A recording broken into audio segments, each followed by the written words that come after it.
It's been publicly confirmed that our galaxy is within the open maw of a massive galaxy-eating beast. The beast can't move faster than light, so it'll take hundreds of millions of years for it to finally bite down. This is something that humans will just have to live with.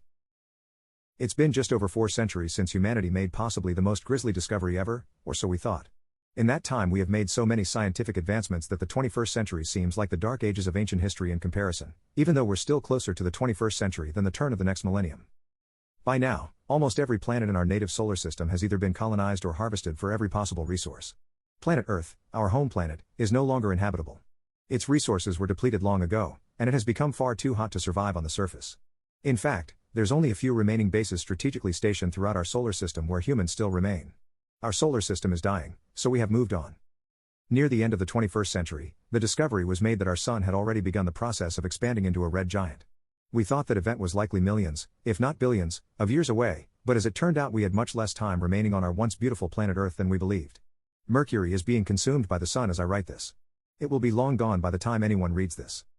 That discovery, when the public was made aware a decade later, caused the most devastating period of human history ever recorded. For nearly 75 years straight, the entire planet was engulfed in warfare. Billions of lives were lost, over 60% of the human population at the time, to the largest war humanity ever waged upon itself in competition for resources. Ironically, that discovery ended up being the thing that brought what remained of humanity together as one people. It was that nearly century-old discovery that became the impetus behind the feverish push towards getting humanity off of our home planet before it was too late. We started with Mars. It made the most sense. With the sun expanding, the Goldilocks zone was moving outwards toward Mars. And so the entire human race came together with one purpose: get to Mars. With the might and the will of all of humanity dedicated towards one goal, the evolution of our technology sped up at an exponential rate. Within a century, we had terraformed Mars to the point of it being able to sustain us, and more than half of the human population already lived on a new planet. Barely 50 years later, there was not a single human left on planet Earth. The only remnants of humanity left on the planet were the machines breaking Earth down for its resources. It was bittersweet for humanity, to say the least. This planet which had given us life, we now had to leave behind and watch it slowly die, even participate in its death, so that we could live on. Mars was no permanent solution. The expansion of the sun was happening much more rapidly than it should have. Something else was happening. We didn't know why then, but we do know now. We had left Earth behind, but we did not let her be wasted. We took every resource we could from her. We had to. We needed them to be able to push past Mars because there was no viable option in our solar system beyond that.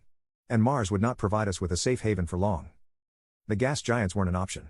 The ice giants weren't either. There was no way humanity could colonize those planets, even with all the radical advancements in technology. It simply wasn't possible. Our technology had bought us time and given us options, but we still had to operate within the bounds of physics. We couldn't live on a gaseous planet, and the ice giants were no better. That didn't stop us from using the same machines and technology that we used on Earth to gather whatever resources those planets had to offer. We took everything we could. Everything our solar system had to offer. We took it all. Our solar system, now unrecognizable compared to a few short centuries ago, gave everything so that we could continue. Within another century after getting all of humanity to Mars, barely 250 years after the war to end all wars ended, we were sending expeditions to new solar systems. Some of those people have already arrived at their destination by now. Or rather, their children or grandchildren have. Most are still on their journey to a destination they will never personally arrive at. But the journey will allow their offspring to live on and continue humanity's epic saga. We thought we had done it. We thought that, against all odds, we had somehow saved humanity from certain extinction. The celebrations when the first ships were launched toward new solar systems seemed to last for decades. And more launched all the time.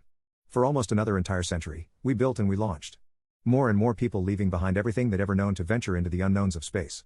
Until one day the last ship launched, and there were no humans left on Mars. That final ship is rounding up the last remaining humans in the solar system right now. I myself have just boarded it and am writing this from my quarters. The energy was electric when boarding. Knowing we are the last humans to leave this all behind left us all feeling homesick before we've even left, but excited for things to come. Excited that we'd won. Excited that somehow we had managed to save ourselves from a fate that no other species in this solar system could have avoided.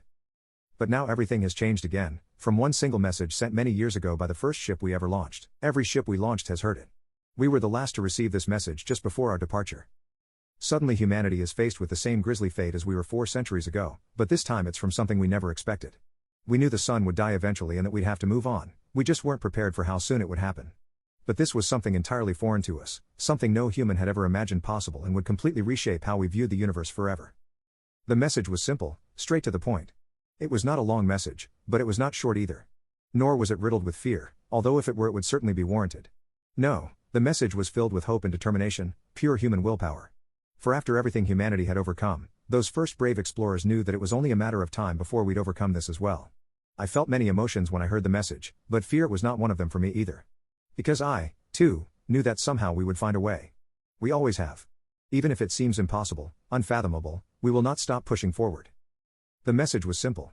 From our current point in space-time, we have discovered the entire Milky Way galaxy seems to be within the mouth of a giant beast that appears to be readying, and fully able, to consume it all. Because of this creature's massive size, we have perhaps millions of years before we will be consumed by it. Good luck on your journeys. We eagerly await your arrival. Be prepared when you arrive, for we celebrated our survival too soon, and we have much work left to do. New goal for all of humanity, the Andromeda Galaxy.